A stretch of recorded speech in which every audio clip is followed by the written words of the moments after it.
Bonsoir à tous. À la une de ce journal, sur le marché international, la chute des prix du cacao affole déjà des pays africains producteurs de cette matière première. Cette situation risque d'être préjudiciable pour le Cameroun, essentiellement tourné vers l'exportation des fèves de cacao sans réelle création d'une valeur ajoutée. Comment réagissent les acteurs de la filière cacao et le gouvernement face à ces signaux rouges venant des marchés internationaux? On en parle dans ce journal. L'informatisation du fichier d'état civil piétine au Cameroun, à tel point que le Bureau national chargé de cette informatisation en est encore à la distribution des registres dans les centres secondaires d'état civil. Pourtant, cette méthode d'enregistrement manuel a été plusieurs fois critiquée.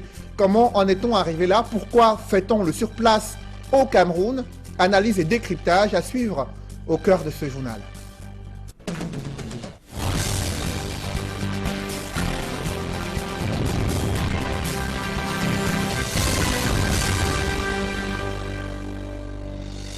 Merci de suivre cette édition complète de l'information sur Equinox Télévision.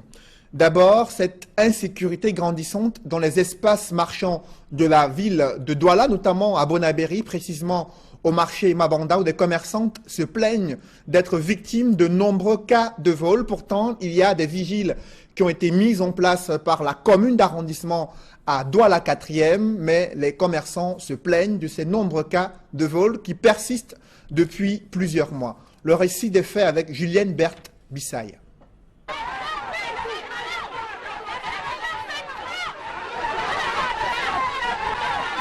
Ces femmes en furie ont ras-le-bol des cas de vol enregistrés au quotidien dans ce marché. Je suis venue ce matin. J'ai trouvé ma caisse ouverte. On a tout vidé.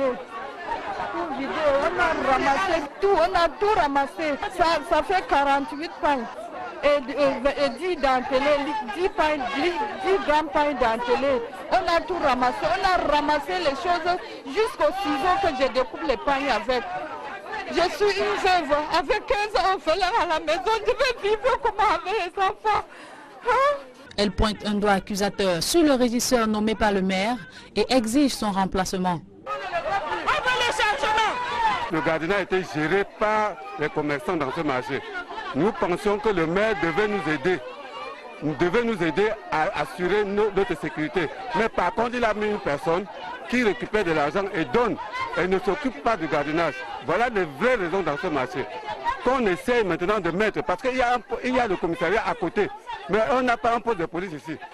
Même s'il y a un problème dans ce marché, on ne peut pas intervenir. Le manque d'infrastructures devant permettre une bonne harmonisation dans ce marché reste un véritable problème pour ces commerçantes. Je ne sais pas ce que le maire Gassé portait envoyé à Mambada pour nous tuer. Le maire attend quoi pour comprendre nos doléances depuis qu'on pleure? Le vol tous les jours. Même le WC, il n'y a pas. L'eau, boire, rien qu'il n'y a pas.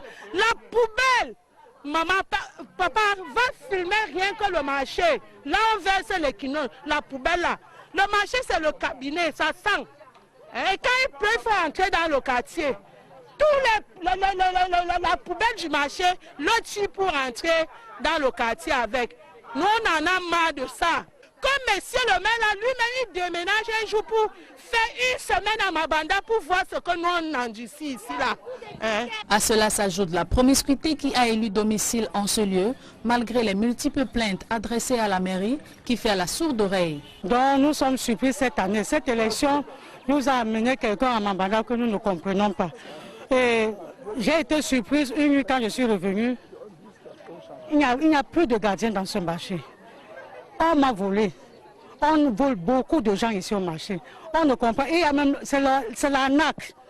C'est une arnaque organisée pour arnaquer les vendeuses du marché Mambanda. Et vraiment, je ne sais pas. Et moi, je suis toujours surprise parce que ce type n'a jamais été installé. Parce que quand on dit que quelqu'un est régisseur, il faut qu'il soit installé, qu'on le reconnaisse officiellement qu'il est régisseur. Mais jusqu'à ce que nous soyons en 2017 et que l'élection, c'est l'année prochaine. Donc moi, je demande, si les femmes de Mambanda sont comme moi, c'est un vote sanction. Le vote doit être sanctionné, c'est un vote sanction pour tout, qu'on sanctionne le RDPC en Mambanda. Ouais, parce que c'est ça qui apporte tout. Parce que la mairie n'est pas gérée. Parce que si la mairie était gérée, on devait envoyer des gens compétents pour gérer le marché. Au regard de ce chapelet de problèmes dont font face les commerçants du marché de Mabanda, la sécurisation de leurs marchandises reste une priorité. Sur le marché international, la chute des prix du cacao affole déjà des pays africains producteurs de cette matière première. Cette situation est préjudiciable pour le Cameroun. Elle risque de l'être dans les tout prochains mois en raison du fait que le Cameroun est essentiellement tourné vers l'exportation des fèves de cacao sans véritable transformation, sans création d'une réelle valeur ajoutée. Et face à ces signaux rouges, le Conseil interprofessionnel envisage d'accélérer le programme de développement des filières cacao et café au Cameroun. Mais d'où viendront les 2 milliards de budget dans ce contexte de crise? Élément de réponse avec Joël Essengue et Marcelin Gansop. C'est dans un contexte plus que difficile que s'est tenue à Yaoundé la 25e session de l'Assemblée générale du Conseil interprofessionnel du cacao et du café. Un contexte marqué par la chute drastique du prix du cacao. Selon les données actualisées, cette baisse qui inquiète les acteurs de la filière est de l'ordre de 30 à 40% sur le marché international. Entre autres raisons évoquées, l'on parle de l'offre qui s'est accrue à plus de 15%, alors que la demande a été contenue à une proportion de 2,5%. Même si l'heure n'est pas au découragement, il y a quand même que cette décote fait perdre le sommeil aux producteurs et partant au gouvernement, pour qui l'heure est grave. Aussi, le ministre du Commerce a-t-il invité l'Office national du cacao et du café, ainsi que la grande famille de l'interprofession, à réfléchir et à proposer au gouvernement des voies de sortie de crise. Luc Magloire Bagatangana attend cette feuille de route dans un mois au plus tard, avant le lancement de la campagne cacaoyère au mois de juillet 2017. En attendant, le Conseil interprofessionnel du cacao et du café entend, comme l'année dernière, poursuivre la pérennisation de ces programmes phares, de manière à jouer efficacement sa partition dans la relance effective des filières cacao et café. Ainsi, le programme New Generation, qui compte déjà 1460 jeunes, va continuer à en recruter davantage. Il est attendu en 2017 la poursuite de l'extension du programme d'appui à l'organisation de la commercialisation du cacao et du café dans le viseur de nouveaux bassins de production. Des chantiers soutenus par un budget arrêté à la somme de 2,637 milliards de francs CFA. De quoi envisager plus sereinement la vulgarisation du programme ciblé de relance de la caféiculture, celui des bonnes pratiques agricoles, de même que l'ambitieux programme de mise en place d'un fonds de garantie des filières cacao et café. Au CICC, l'on croit dur comme fer que ce fonds sera opérationnel au cours de cet exercice. Les différentes études de faisabilité étant déjà bouclées, une lueur d'espoir pour les producteurs qui pourraient ainsi bénéficier des financements pour développer leurs activités, acquérir des équipements de production, de collecte ou de stockage de leurs produits. C'est donc sur une note d'espoir que producteurs, usiniers, transformateurs et exportateurs se sont séparés dans la capitale, en prenant rendez-vous pour leur 26e Assemblée générale, en espérant que d'ici là, les prix du cacao auront remonté. Inscrits dans un premier temps dans les établissements scolaires du Nord-Ouest et du Sud-Ouest, de nombreux élèves ont été transférés dans les lycées et collèges de la ville de Douala. Des chefs d'établissement confirment leur présence et précisent que des cours spéciaux de rattrapage sont organisés pour leur permettre d'être à jour et de pouvoir affronter les examens officiels d'ici la fin de l'année scolaire 2016-2017. Séverin Chouban et Julingue Nyondé. La crise anglophone qui secoue les régions du Nord-Ouest et du Sud-Ouest était à l'ordre du jour lors de la deuxième réunion sectorielle des responsables des enseignements secondaires de la région du littoral. Au cours des échanges, bon nombre des chefs d'établissement ont reconnu que l'année scolaire 2016-2017 fut une année difficile, aussi bien pour les enseignants que les élèves. Bien, je voudrais dire que l'année était difficile. Vous savez déjà que les régions anglophones sud-ouest et nord-ouest ont été perturbées par la grève des enseignants et des avocats. Cette grève a eu des répercussions dans nos régions nous avons reçu beaucoup de parents qui ont demandé à leurs élèves, à leurs enfants de s'inscrire chez nous. On a résolu le problème à la manière que la hiérarchie nous a prescrite. Et lorsque le temps du succès, on s'est dit que les enfants traumatisés, il fallait bien qu'ils trouvent un endroit où ils pourront suivre le cours. Vous pouvez imaginer un enfant qui ne fait pas l'école pendant plusieurs mois, c'est un traumatisme pour l'enfant et même pour le parent. Donc ils sont là, beaucoup vont rentrer pour composer dans leur centre respectif. Au lycée bilingue de Deido, l'un des établissements scolaires qui a accueilli un certain nombre d'élèves des régions en crise, le responsable fait savoir que des mesures ont été prises pour que les élèves aient des cours de rattrapage afin d'avoir le même niveau que ceux inscrits depuis le début de l'année scolaire. Disons que chez nous, c'est une tradition. Les cours se font depuis le début de l'année. Les cours de haut niveau se font depuis l'année. Chaque jour à 7h30, les enfants viennent un peu plus tôt pour faire ces cours-là, avant les cours normaux qui commencent à 8h. Et en fin de journée également, on peut prendre 30 minutes ou 1 heure pour les encadrer en termes d'exercices, de travaux dirigés et autres. On croyait que le déphasage des cours qu'ils ont eu allait les handicaper, mais ils se sont mis au travail et puis ils travaillent relativement bien. Je crois que la plupart sont au niveau des autres qu'ils ont trouvés. La rencontre, qui a été présidée par la représentante du délégué régional au ministère des enseignements secondaires pour le littoral, a permis de constater que les 900 heures de cours prescrits par le programme académique ont été respectées dans la région du littoral. Tenus au lycée Jos de Douala, les travaux ont permis aux acteurs de l'éducation de faire le point de l'année académique qui s'achève. Il a été recommandé aux chefs d'établissement scolaire de peser de leur poids pour que les élèves puissent sereinement préparer les examens officiels. L'informatisation du fichier d'état civil piétine au Cameroun. Plus de 10 ans après l'annonce de cette réforme, le Bureau national de l'état civil en est encore à la distribution des registres au centre secondaire d'état civil au Cameroun. Pourtant, cette méthode d'enregistrement manuel a été plusieurs fois critiquée en raison de nombreuses défaillances et des erreurs observées souvent dans les centres d'état civil. Mais le BUNEC rassure sur le renforcement des capacités des acteurs intervenant dans le fichier d'état civil au Cameroun. Élisée Bokba et Gizogo. Le Bureau national de l'état civil du Cameroun, BUNEC, est d'attaque sur le terrain. Il va procéder du 8 au 13 mai à la distribution des registres d'état civil au centre d'état civil secondaire à travers le Cameroun. Nous sommes aujourd'hui, n'est-ce pas, en train de procéder au lancement de la remise à travers le territoire national de ces registres. Il y aura essentiellement des missions du Bureau national de l'état civil qui vont aller sur le terrain au niveau départemental et vont procéder à la remise des registres aux officiers d'état civil des centres secondaires. Ces registres sont issus du don offert par Civipol, l'organisme qui avait eu la charge de conduire le processus de mise à jour de l'état civil au Cameroun. Il y a donc quelque temps que le Cameroun, n'est-ce pas, a bénéficié du don français. Et dans le cadre de ce don français, il a été remis au BUNEC des registres au nombre de 18 000. C'est après l'opération actuellement en cours que le BUNEC satisfera aux exigences du reste de l'année 2017 et à celle de 2018. Bien entendu, il va se poursuivre la remise des registres, cette fois-là commandée par le BUNEC. Et ce sera un complément pour 2017, un complément au don français, et également ceux de l'année 2018.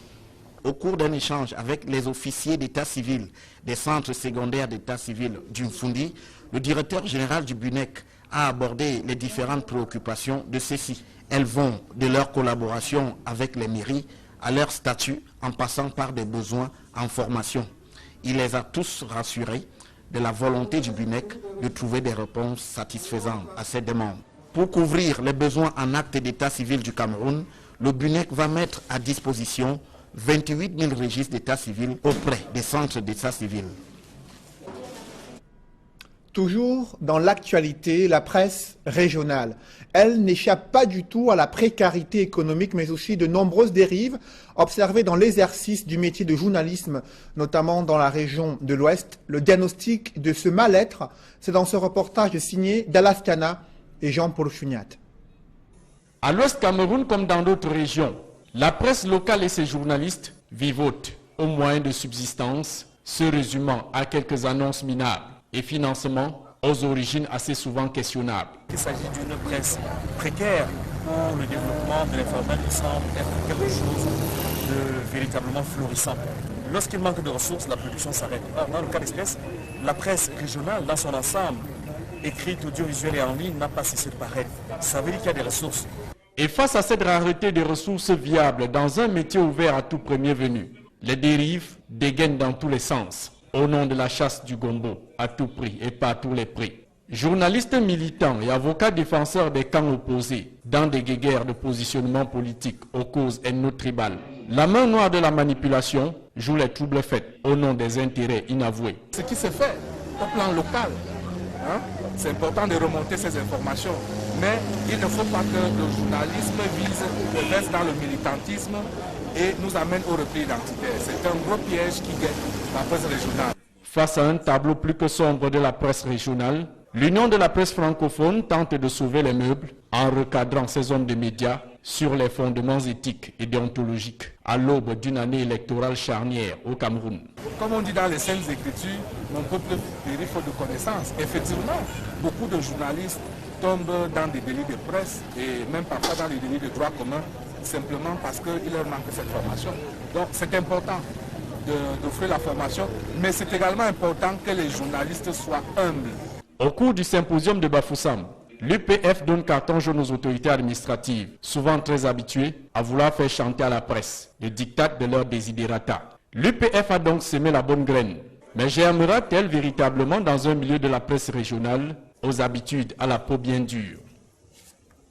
La difficulté d'accès à un emploi décent se pose avec acuité à Kribi, dans la région du Sud. Passé l'annonce de plusieurs projets industriels, des jeunes chercheurs d'emploi à Broye du Noir dans cette ville de Kribi et le Fonds national de l'emploi tente de leur proposer quelques opportunités d'insertion socio-professionnelle. Des précisions avec Joseph Abena-Bena. La question d'un travail décent se pose de plus en plus avec acuité au Cameroun. Les sans-emploi et chômeurs nourrissent toujours l'espoir d'être des travailleurs de demain. Ils s'imprègnent ici des offres et des services du Fonds national de l'emploi. Bon, déjà les journées découvertes emploi au FNE, c'est une première expérience pour moi. Et surtout à Kribi, je pense que les activités sont très bien déroulées, dans la mesure où nous avons eu de bons encadreurs, la connaissance de ce que c'est le marché de l'emploi et aussi en quelque sorte l'amélioration de nos techniques de recherche d'emploi. Ici, à l'agence du Fonds national de l'emploi de Kribi, c'est la deuxième édition des journées découvertes emploi. L'objectif est bien précis. Le but, c'est d'informer le public sur les différentes prestations qu'offre le FNE, d'édifier le public sur le processus de traitement d'un chercheur d'emploi au Fonds national de l'emploi. Et puis de découvrir, n'est-ce pas, toutes les autres mesures mises en place par le FNE, non seulement pour les chercheurs d'emploi, mais pour les employeurs aussi. Au-delà de cette sensibilisation, le Fonds national de l'emploi offre également des formations ainsi que des financements remboursables aux chercheurs d'emploi. Et c'est lors des remboursements que le bas blesse. Le Fonds national de l'emploi commence alors le calvaire pour recouvrer de l'argent, notamment chez les citoyens malhonnêtes. À l'occasion de la journée mondiale des sages-femmes, l'on note que quelques hommes mènent une intrusion dans ce métier pour eux aussi accompagner des femmes enceintes durant les visites prénatales jusqu'à l'accouchement. Quelles sont leurs motivations dans ce métier? Comment se sentent-ils à l'aise dans ce métier justement de sage-femme? Quelle est leur motivation? On en parle dans ce reportage signé Flavien Valondongo et Innocent Abega. Cet homme s'appelle Maurice Kemounié.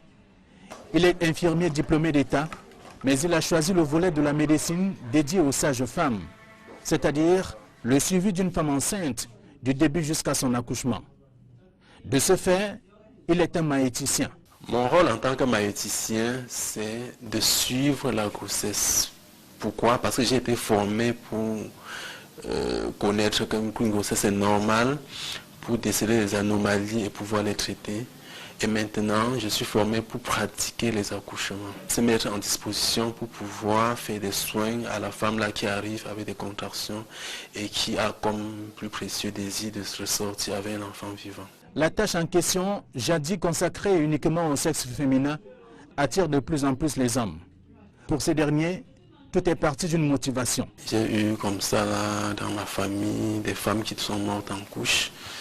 Ma famille a porté un lourd fardeau lié à ces décès-là. Et après, j'ai décidé d'œuvrer pour la réduction de ce taux de mortalité maternelle. Et j'ai toujours considéré, vu mon expérience, que la période de l'accouchement, c'est une période pendant laquelle la femme souffre beaucoup physiquement et moralement. Au-delà de cette anecdote, c'est aussi une question de passion. Une passion qui séduit davantage les femmes en âge de procréer. C'est pour ça que c'est un homme qui me fasse accoucher, parce qu'une femme, parce qu'il ne gronde pas trop, comme d'autres femmes, comme les femmes. La plupart des femmes grondent. Un homme est gentil pour faire accoucher une femme, avec les mots doux. Pour les mères d'enfants, les maïticiens sont plus attentionnés que les sages-femmes lorsqu'elles sont sur le lit d'accouchement. La femme, elle est gronde, elle dit 4 tes pieds comme ça, là, et on devait s'en envoyer. Quand tu parlais, tu pensais à quoi? Quand tu regardais des vies, c'était sucré. Ou les vies, c'est peu pour le temps, mais un homme, lui, ne dit pas ça. Dans la vie active, les maïticiens peinent à se trouver une place dans le cercle médico-sanitaire. Pourtant, dans la pratique, le ciel est sans nuages entre maïticiens et sages-femmes. C'est une profession qui n'est pas très valorisée sur le plan national. Nous sommes au sein de l'association des sages-femmes et assimilées du Cameroun, nous luttons pour qu'on puisse la valoriser. Le maïticien ou sage-femme joue un rôle important dans le processus de la prise en charge d'une femme enceinte dans nos formations sanitaires. 14 ans après l'unique titre remporté en 2003, les Lions U17 vont à nouveau à la conquête d'un sacre au Gabon. L'équipe nationale des moins de 17 ans prend part à la CAN de leur catégorie. La compétition démarre le 12 mai prochain au Gabon. Le coach Bertrand Eboilay et ses poulains sont en stage bloqué depuis plusieurs jours à Yaoundé pour préparer cette compétition africaine. Avant de s'envoler pour le Gabon, la délégation a reçu, vous le voyez, l'onction du peuple et les encouragements des pouvoirs publics. C'était au cours d'une cérémonie qui a été organisée au Palais des Sports à Yaoundé. Un public reportage avant le grand rendez-vous économique sur Equinox Télévision. La société anonyme des brasseries du Cameroun qui soutient le syndicat des exploitants des débits de boissons au Cameroun. La célébration de la semaine du barman a bénéficié d'un appui multiforme de la part de cette entreprise brassicole. Reportage. De bout à bout, la société anonyme des brasseries du Cameroun a accompagné le syndicat national des exploitants des débits de boissons dans les activités marquant la 7e édition de la semaine du barman.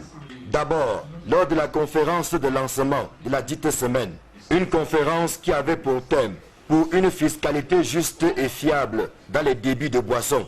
En vrai maniant, la SABC n'a pas lâché ses partenaires de toujours en offrant diverses facilités pour la bonne tenue de l'échange entre les tenanciers des débits de boissons représentés par leur syndicat et la presse camerounaise. Le CINEDEBOR, c'est le syndicat des exploitants des débits de boissons du Cameroun. Et les exploitants de débits du Cameroun sont nos clients. Donc dans le cadre des activités qu'organise généralement le CINEDEBOR, c'est le cas pour cette semaine, la 7e édition de la semaine du barman. Nous intervenons donc et à l'occasion de cette semaine, nous accompagnons le CINEDEBOR de différentes manières. Vous voyez, nous sommes présents à ce point de presse, nous serons présents durant d'autres activités. Nous leur avons également apporté notre accompagnement matériel, notre accompagnement financier. Et c'est tout logiquement que Magnan, la vraie bière du pays, a été mise en avant pour exalter le partenariat gagnant-gagnant entre la SABC et les exploitants des débits de boissons du Cameroun. La Magnan, c'est la bière du pays. La Magnan est produite, il faut le savoir, quasi exclusivement à partir de la matière première locale. Donc le Magnan, c'est le frère maillant symbolise donc cette fraternité. Les exploitants de débit de boissons, à travers leurs syndicats, sont nos frères. C'est pour ça que nous avons tenu à mettre en avant cette marque. Deuxième temps fort de l'accompagnement de la SABC, la marche sportive organisée le 29 avril dans la capitale. Les exploitants des débits de boissons, sous la conduite de leur président, se sont prêtés massivement à cet exercice de relaxation et de décompression. Ici, c'est l'eau minérale Tanguy qui a coulé à flot pour le bonheur des marcheurs qui ont été tous habillés aux couleurs de ce produit phare de la Société anonyme des brasseries du Cameroun. Non seulement ça donne la pleine forme et tu te sens bien dans ton corps et ça fait vraiment plaisir. Bon, je dirais sous cette Tanguy est une eau pure, de qualité, rafraîchissante. C'est la meilleure et c'est mon eau préférée. Bravo, bravo, bravo, parce qu'ils nous renforcent toutes les années. Nous sommes à la 7e édition, je pense bien. Donc, ils sont derrière nous et nous sommes avec les brasseries du Cameroun. À la faveur de cette marche, le partenariat entre la SABC et le syndicat national des exploitants des débits de boissons du Cameroun a une fois de plus pris du galon. Merci pour ce qu'ils font pour nous. Et nous allons continuer, n'est-ce pas, à partager avec eux toutes nos activités parce que nous pensons que nous sommes des partenaires. La semaine du barman, qui s'est tenue du 26 avril au 1er mai 2017, c'était aussi une soirée de gala. La participation à la marche des travailleurs et diverses autres activités qui ont connu l'accompagnement devenu traditionnel de la Société anonyme des brasseries du Cameroun. Mesdames, Messieurs, c'est la fin de ce journal. Restez sur Equinox pour suivre le grand rendez-vous de l'économie. Juste après ce journal, Tendance économique décrypte ce soir la politique de compensation industrielle entre les pays en voie de développement et les pays du Nord. Comment l'Afrique peut-elle profiter face à la mise en œuvre d'une telle stratégie de compensation industrielle? C'est juste après ce journal. Merci de rester sur Equinox Télévision.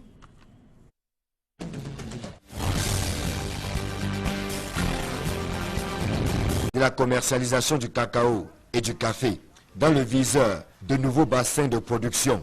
Des chantiers soutenus par un budget arrêté à la somme de 2,637 milliards de francs CFA.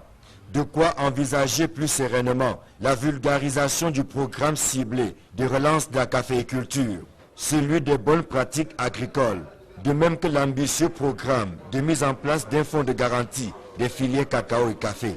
Au CICC, l'on croit dur comme fer que ce fonds sera opérationnel au cours de cet exercice. Les différentes études de faisabilité étant déjà bouclées, une lueur d'espoir pour les producteurs qui pourraient ainsi bénéficier des financements pour développer leurs activités, acquérir des équipements de production, de collecte ou de stockage de leurs produits. C'est donc sur une note d'espoir que producteurs, usiniers, transformateurs et exportateurs se sont séparés dans la capitale, en prenant rendez-vous pour leur 26e Assemblée générale, en espérant que d'ici là, les prix du cacao auront remonté. Inscrits dans un premier temps dans les établissements scolaires du Nord-Ouest et du Sud-Ouest, de nombreux élèves ont été transférés dans les lycées et collèges de la ville de Douala. Des chefs d'établissement confirment leur présence et précisent que des cours spéciaux de rattrapage sont organisés pour leur permettre d'être à jour et de pouvoir affronter les examens officiels d'ici la fin de l'année scolaire 2016-2017. Séverin Chouban et Julingue Nyondé. La crise anglophone qui secoue les régions du Nord-Ouest et du Sud-Ouest était à l'ordre du jour lors de la deuxième réunion sectorielle des responsables des enseignements secondaires de la région du littoral. Au cours des échanges, bon nombre des chefs d'établissement ont reconnu que l'année scolaire 2016-2017 fut une année difficile, aussi bien pour les enseignants. De nombreux cas de vol qui persistent depuis plusieurs mois. Le récit des faits avec Julienne Berthe Bissaye.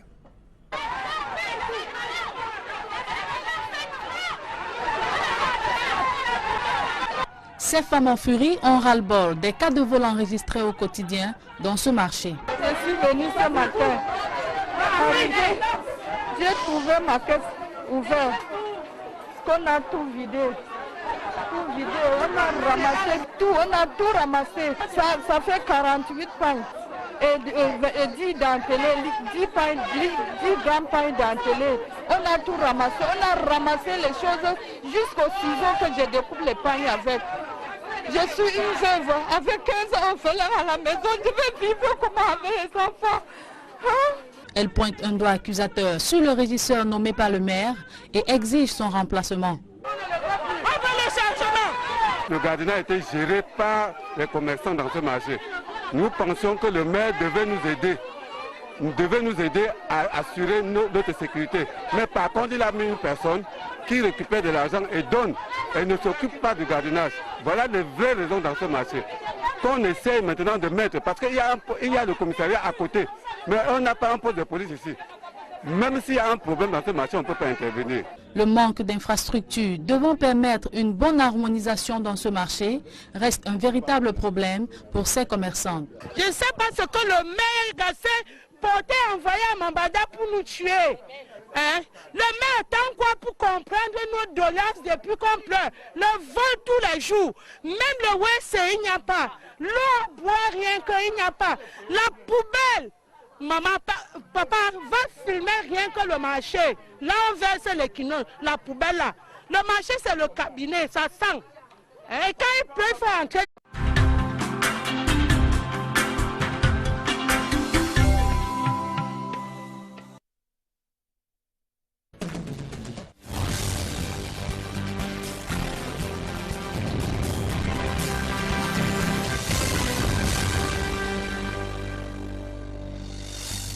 Bonsoir à tous. À la une de ce journal, sur le marché international, la chute des prix du cacao affole déjà des pays africains producteurs de cette matière première.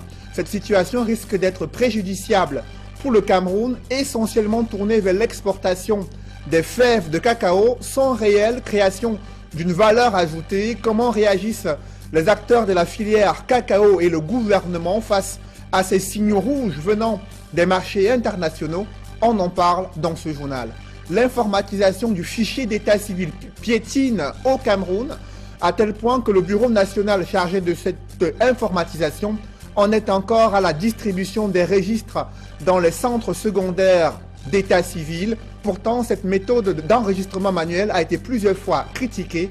Comment en est-on arrivé là? Pourquoi fait-on le surplace au Cameroun?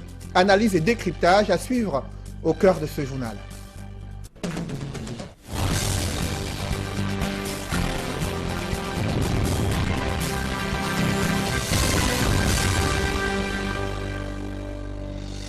Merci de suivre cette édition complète de l'information sur Equinox Télévision.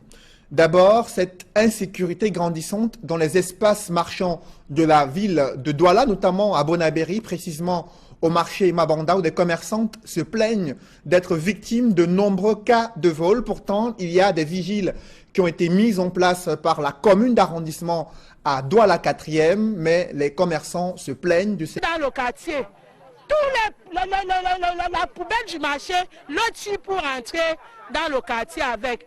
Nous, on en a marre de ça. Comme monsieur le maire, là, lui-même, il déménage un jour pour faire une semaine à Mabanda pour voir ce que nous, on endurcit ici, là. À cela s'ajoute la promiscuité qui a élu domicile en ce lieu, malgré les multiples plaintes adressées à la mairie, qui fait à la sourde oreille. Donc nous sommes surpris cette année. Cette élection nous a amené quelqu'un à Mabanda que nous ne comprenons pas. Et j'ai été surprise une nuit quand je suis revenue. Il n'y a plus de gardiens dans ce marché. On m'a volé. On vole beaucoup de gens ici au marché. On ne comprend. Et c'est l'arnaque. C'est une arnaque organisée pour arnaquer les vendeuses du marché Mabanda. Et vraiment, je ne sais pas. Et moi, je suis toujours surprise parce que ce type n'a jamais été installé. Parce que quand on dit que quelqu'un est régisseur, il faut qu'il soit installé, qu'on le reconnaisse officiellement qu'il est régisseur. Mais jusqu'à ce que nous soyons en 2017 et que l'élection c'est l'année prochaine. Donc moi je demande, si les femmes de Mabanda sont comme moi, c'est un vote sanction. Le vote doit être sanctionné, c'est un vote sanction pour tout, qu'on sanctionne le RDPC en Mabanda. Parce que c'est ça qui apporte tout. Parce que la mairie n'est pas gérée. Parce que si la mairie était gérée, on devait envoyer des gens compétents pour gérer le marché. Au regard de ce chapelet de problèmes dont font face les commerçants du marché de Mabanda, la sécurisation de leurs marchandises reste une priorité. Sur le marché international, la chute des prix du cacao affole déjà des pays africains producteurs de cette matière première. Cette situation est préjudiciable pour le Cameroun. Elle risque de l'être dans les tout prochains mois en raison du fait que le Cameroun est essentiellement tourné vers l'exportation des fèves de cacao sans véritable transformation, sans création d'une réelle valeur ajoutée. Et face à ces signaux rouges, le Conseil interprofessionnel envisage d'accélérer le programme de développement des filières cacao et café au Cameroun. Mais d'où viendront les 2 milliards de budget dans ce contexte de crise? Élément de réponse avec Joël Essengue et Marcelin Gansop. C'est dans un contexte plus que difficile que s'est tenue à Yaoundé la 25e session de l'Assemblée générale du Conseil interprofessionnel du cacao et du café. Un contexte marqué par la chute drastique du prix du cacao. Selon les données actualisées, cette baisse qui inquiète les acteurs de la filière est de l'ordre de 30 à 40% sur le marché international.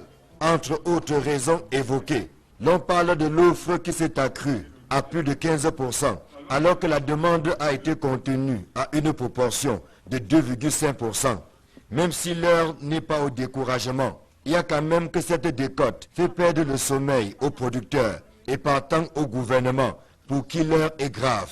Aussi, le ministre du Commerce a-t-il invité l'Office national du cacao et du café, ainsi que la grande famille de l'interprofession, à réfléchir et à proposer au gouvernement des voies de sortie de crise. Luc Magloire Bagatangana attend cette feuille de route dans un mois au plus tard, avant le lancement de la campagne cacaoyère au mois de juillet 2017.